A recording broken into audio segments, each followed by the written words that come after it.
نبی سے جو ہو بیگانہ اسے دل سے جدا کر دو۔ میں اکثر تقریروں میں اس وقت یہ کہتا ہوں کہ اس وقت سب سے مشکل کام کیا ہے جانتے ہیں؟ سب سے مشکل کام، کسی سینٹ سے آپ 1 لاکھ کی فرمائش کیجئے، ہو سکتا ہے وہ آپ کو 5 لاکھ دے دے اور اس کو بھاری نہ گزرے۔ کسی بڑے سے بڑے عالم سے آپ کہیے حضور اس ٹاپک پر کتاب لکھ دیجئے، وہ 1 نہیں 4 کتاب لکھ سکتا ہے۔ بخاری شریف کی شرح لکھ دیجئے، ہو سکتا ہے سیاہ ستہ کی وہ شرح لکھ دے۔ یہ تو آسان ہے، مگر کسی سیٹ کا، کسی عالم کا اگر رشتہ دار کوئی بدعقیدہ ہو اور کہیے کہ اس کو چھوڑ دیجئے تو یہ بہت مشکل ہے،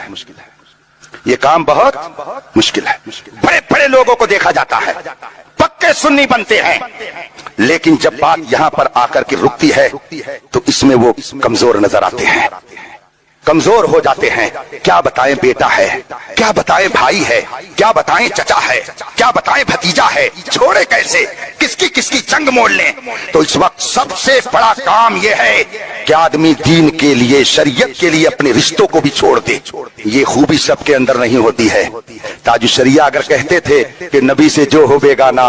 اسے دل سے جدا کر دو، پدر مادر برادر جان و مال ان پر فدا کر دو، یہ تاج الشریعہ صرف شعر ہی میں نہیں کہتے تھے، بلکہ تاج الشریعہ کی عملی زندگی بھی اسی کے مطابق تھی۔ چاہے گھر خاندان کا ہو یا باہر کا ہو، اگر ذرا بھی بدعقیدگی کا کچھ شائبہ نظر آیا، بلکہ بدعملی بھی اگر نظر آئی، تو تاج الشریعہ نے اس سے کنارہ کشی اختیار کر لی اور کہہ دیا یہ جس مجلس میں رہے گا میں نہیں رہوں گا، اگر یہ میرے گھر پہ آئے تو میں اس کو باہر سے بھگا دوں گا، میرے دروازے پر اس کا قدم نہیں آنا چاہیے۔ چنانچہ تاج الشریعہ کے قرب میں رہنے والے لوگ جانتے ہیں، نہ جانے کتنے علماء جو تاج الشریعہ سے بہت قریب تھے، مگر وہ بدعقیدوں کے ساتھ ہوئے تو تاج الشریعہ نے دودھ، جس طریقے سے دودھ میں سے مکھی نکال کر کے باہر کیا جاتا ہے، تاج الشریعہ نے اسی طریقے سے ان کو اپنے سے جدا کر دیا۔ حتیٰ کہ خاندان کا اگر کوئی بدعقیدوں کے ساتھ جا کر کے ملا تو تاج الشریعہ نے یہ نہیں سمجھا کہ یہ میرا پیر ہے یا فقیر ہے، یہ میرا بھتیجا ہے کہ میرا چچا ہے، پابندی لگا دی کہ وہ اس تقریب میں نہیں آ سکتا ہے جس میں میں رہوں گا، اور جہاں وہ جائے گا میں جا نہیں سکتا ہوں۔ یہ تقویٰ تھا تاج الشریعہ